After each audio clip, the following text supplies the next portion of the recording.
Look, I mean, they're terrible on both sides of the ball. The offense is completing 9% of its third and longs. They've been the second worst red zone defense this year. I'm not sure where to go for a silver lining. Look at that third and long stat on the top left, Greeny. Third and 7 plus 43 times, and they've gotten it 4. 9% of the time. That's with a quarterback by the name of Thomas Patrick Edward Brady. I think I may have transposed the middle names, but it doesn't matter. The point is he's the greatest of all time, and now they stink. Why? Old and slow. This team is old and slow. And you talk about unwatchable on offense. Close your mouth, Daniel. They are unwatchable on offense. Now, and the great thing is Himbo sends me a stat because my eyes don't lie to me. Mm-hmm. He goes, they're 31st.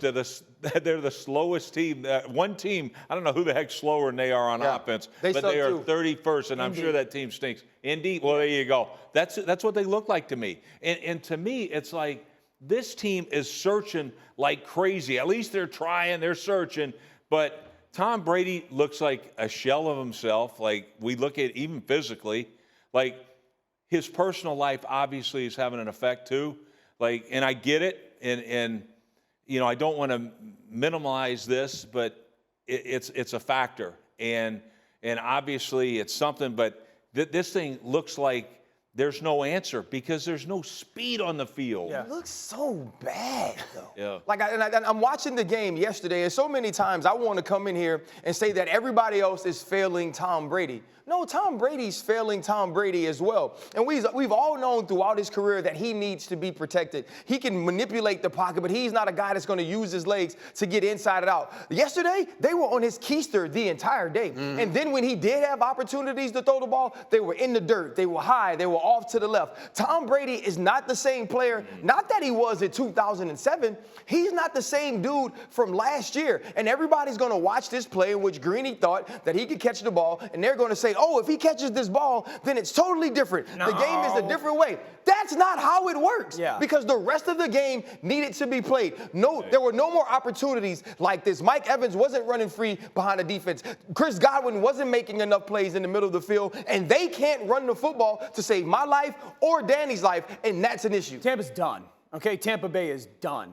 They have the worst run game in the NFL. And what happens is when you have the worst run game in the NFL, but you continue to try to run the football, you are going to be in a ton of third and longs. And guess what, Tampa? 2 years ago when you won a Super Bowl, you were good enough to overcome it because you had the best offensive line in football and you had absolute dudes on the outside. You don't anymore. So when you live in that 3rd and 7, 3rd and 8 world, your offensive line can't protect, no one's creating consistent separation, your quarterback can't find anybody open, and then you stink on offense. And your defense is as undisciplined as it's been in years. That's the problem. The reason that they're not done is because the Carolina Panthers are only 1 game out of first place in that division. That division is unimaginably bad. Atlanta gave up 900 yards of offense yesterday against Joe Burrow, and the Buccaneers. So they don't have a problem that Aaron Rodgers has. Let me ask you this though, real quick. Go. What is one thing that you believe in about Tampa Bay right now? No, I mean nothing. I believe their division is terrible, so they might wind up getting in the playoffs at 8 and 9. It's not inconceivable. The big thing is this too. We're not asking questions based on what the world wants to see as success. We're asking questions based on what Tom Brady has defined as success his entire career, and this team is nowhere close to that. Brady and Rodgers are where it begins. Thank you for watching ESPN on YouTube. For live streaming sports and premium content, subscribe to ESPN+.